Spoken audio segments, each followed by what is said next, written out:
We are at the top of page 10, talking about the different types of bias.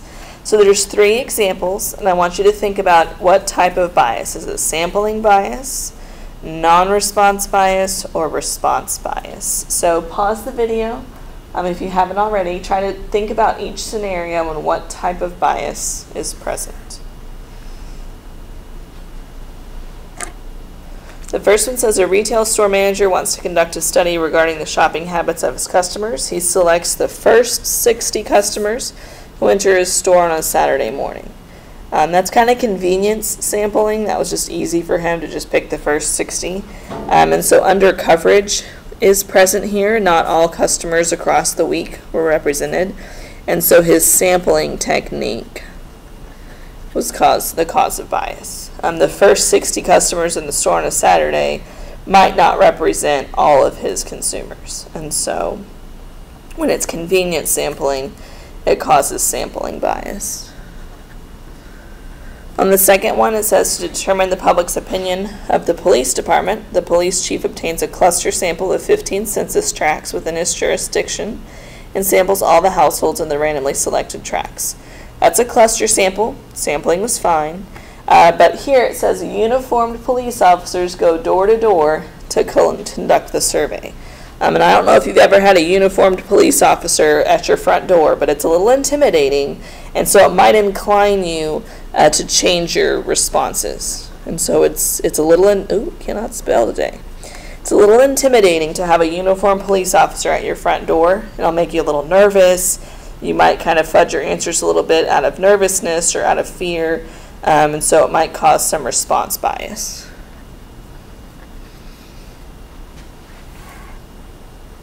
And the last one, a polling organization conducts a study to estimate the percentage of households that speak a foreign language as the primary language. They mail a questionnaire to 1,023 randomly selected households to ask what the primary language is spoken in the home. So randomly selected, that's fine. Of the 1,023 households selected, only 12 responded. This is what we have, a non-response bias. You don't have enough people that responded to have your sample. So you conducted your sample correctly, but instead of getting all of these back, you only got 12. So that's called non-response bias. So those are just quick section 1.5 about bias. The last section for chapter 1 is called experimental design. This is its own graduate course, so again, we're keeping it very brief here. Chapter 1 is just a brief introduction of how to collect data properly and how to design experiments. So we're just going to go over some key vocabulary and just practice that key vocabulary. We're not going to go into deep details and examples of experimental design, because that can be an entire course all on its own. So some key vocabulary terms. The first one is factors. The factors are the explanatory variables. And it could be one or more. Generally, we like to stick to one, but sometimes you can test 2 or 3 things at the same time. So those are your factors, your explanatory variables. Then you have your treatments. What is being done to the individuals in the experiment? So what are you giving them medicine, making them exercise, whatever it might be, your treatments. Your experimental units are the individuals in the experiment. So it's the individuals participating in the experiment. It could be a person, an object, an animal. These are also sometimes referred to as the subjects of the experiments. Sometimes we call them the guinea pigs. So it's whoever's being tested on, the individuals, are called experimental units or subjects. The control group is what we call a baseline treatment. Sometimes that's no treatment. Sometimes that's the old treatment. Could be either way. And it uses a placebo when appropriate. We'll talk about placebo down here. So this is just what you're testing against. So either they get nothing or they get the old treatment, and then you test the new treatment. There's also something called blinding, and it's a technique so that the subject does not know which treatment they are receiving. You could also have double blinding, where neither the subject nor the administrator know which treatment's being received. And so sometimes that's helpful, especially if you're trying to sell something. It's important that the subject doesn't know what they're getting and that the person trying to sell the product doesn't know who got what. Because if the administrator knows who got the new medicine, they might fudge the results to make themselves look better. And so blinding and double blinding is for humans. If I'm testing on animals or plants or cars, I don't need blinding. But if we're testing on human subjects with human administrators, sometimes we need to have blinding so that our results do not get influenced. So a placebo is used to help with blinding. It is what we call a fake treatment. And it looks like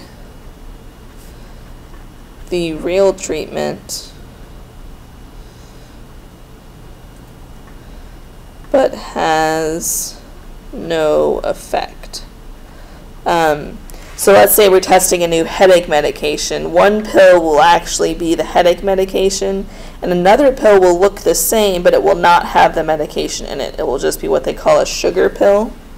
So if you've heard sugar pills before, sometimes it's an iron pill or it's just a pill that has nothing in it, but it looks like the real one. And that's because for humans, again, placebos are only for humans. And that's because of what we call the placebo effect, or the placebo response. So what happens in humans, it's what we call a fake treatment or an inactive substance like sugar or water or saline can sometimes improve a patient's condition simply because the person has the expectation that it will be helpful.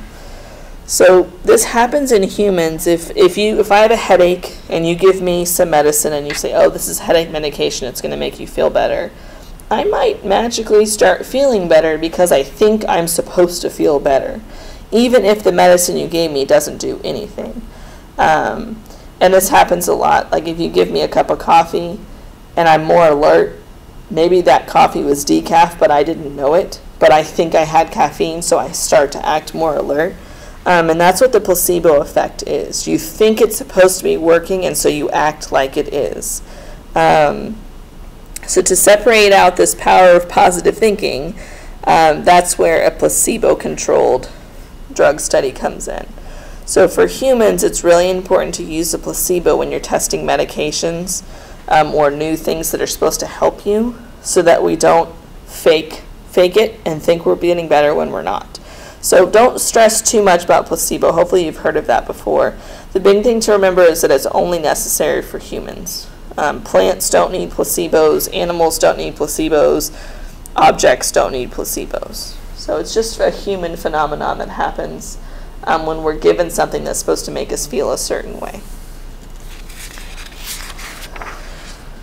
Alright, so again, just some vocabulary. We'll practice that here in a minute. There's a couple different ways to run experiments, and again, I'm just kind of hitting the high points here. There's what we call completely random designs, where we take the sample, separate it evenly between the treatments, administer the treatment to each group, and compare the results at the end. That's kind of the standard way to run an experiment. The other type of way to run an experiment is what we call matched pairs. I know that font's kind of small. It is in your textbook if you want to see it better, but you pair people up based on similar characteristics. So I might pair people up based on similar age, similar height or weight or experience. In this example, they base them on gender and IQ. They pair them up. One person gets one treatment and the other one gets the other. So one person gets treatment A, the other one gets treatment B. You administer the treatments, And then you compare the results between the two people.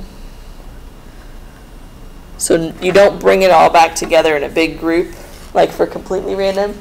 You keep everybody paired, and the results are based on the pair. So my results are only compared to the person I was paired with, not the entire group.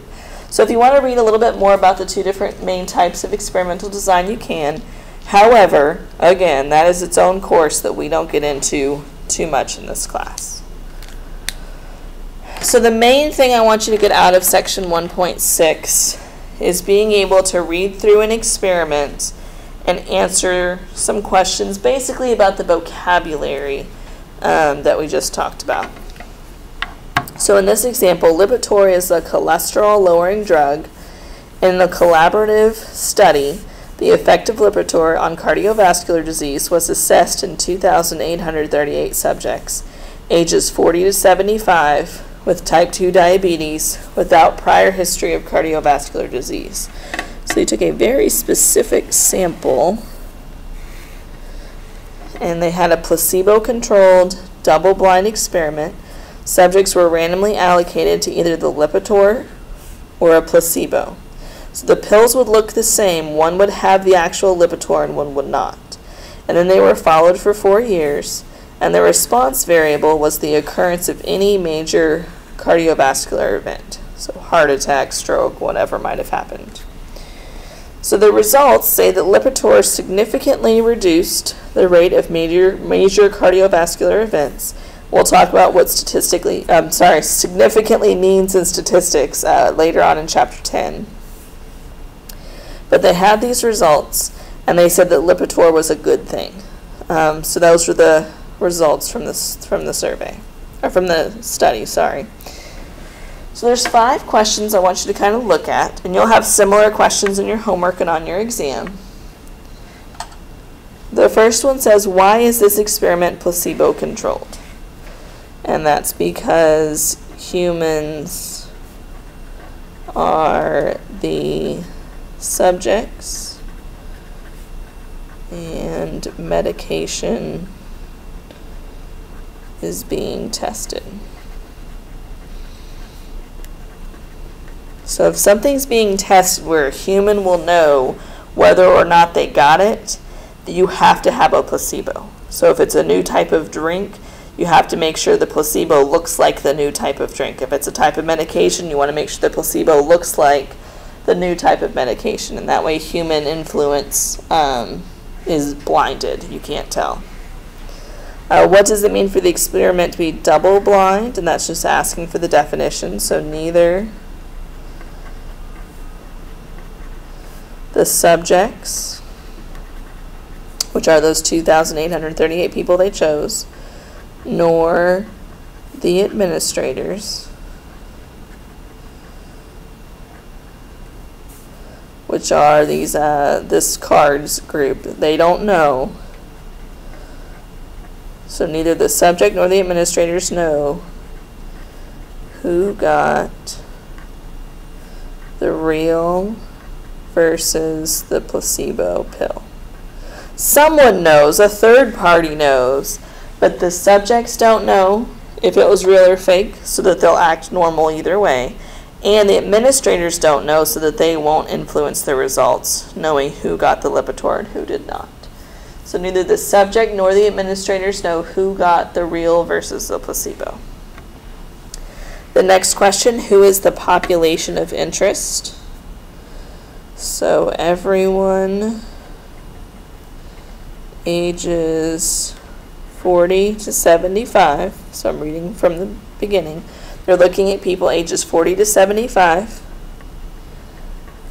with type 2 diabetes without prior history. I'm just going to abbreviate without history of cardiovascular disease. So it's a very specific group of people. That's your population, everyone that fits that category. And your sample are the 2,838 subjects with those same conditions. So your population and your sample have to be the same type of person or object or animal in those same age ranges. So that's who you're targeting. The next question, what are the treatments? So there's the Lipitor, 10 milligram, and the placebo. So 2 treatments.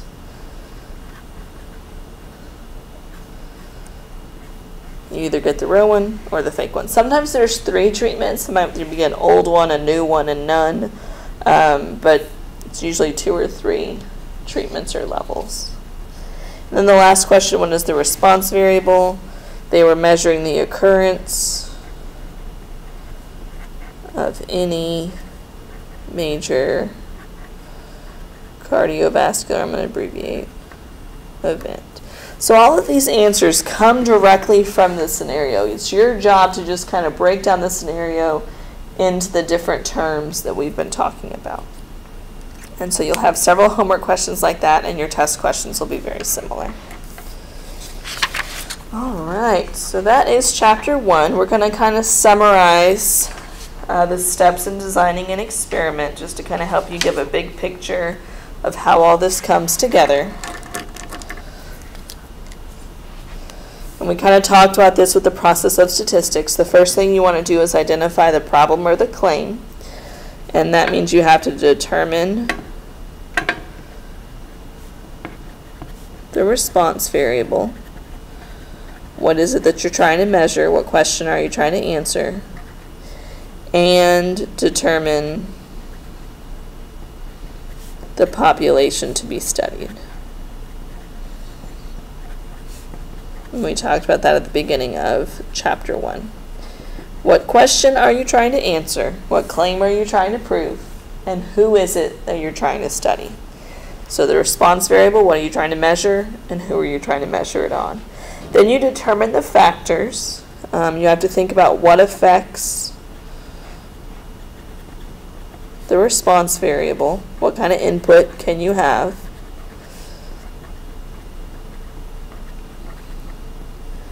And you also want to think about what can and cannot be controlled.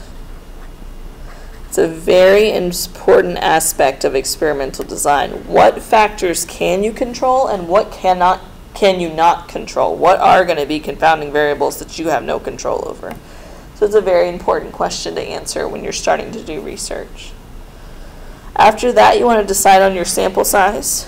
Generally speaking, you want to have as many as you can afford. So usually, generally speaking, the bigger the better. The more people you can sample, the more reliable your results.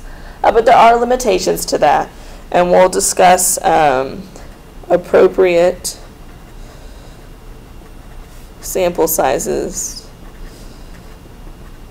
in chapter 9. We'll talk more about how to know if you've gotten an appropriate sample size to meet the conditions you're trying to meet later on in chapter 9.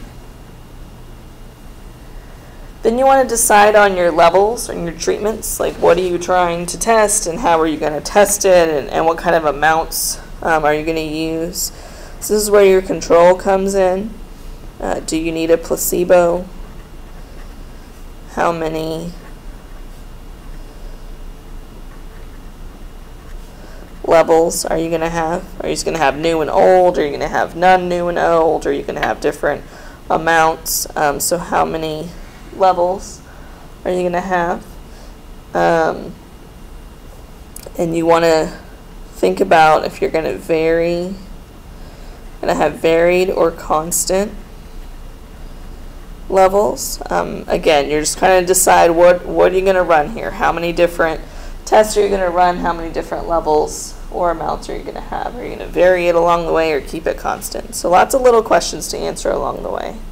Then you get to conduct the experiment. That's kind of the fun part. You want to have randomization, so SRS, some sort of proper random selection. You want to have replication, so more than one in your sample, right? more than one subject. You just don't want to test one person. You want to run it on a lot of different subjects. You want to have replication, and you want to have control as much as you can.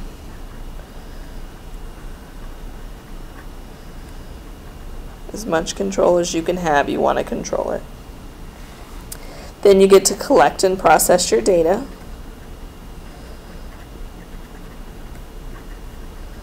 Again, we'll talk more about processing the data in Unit 2. And finally, you get to what they call test the claim or answer the question you're trying to answer. So this is where your inferential statistics come in.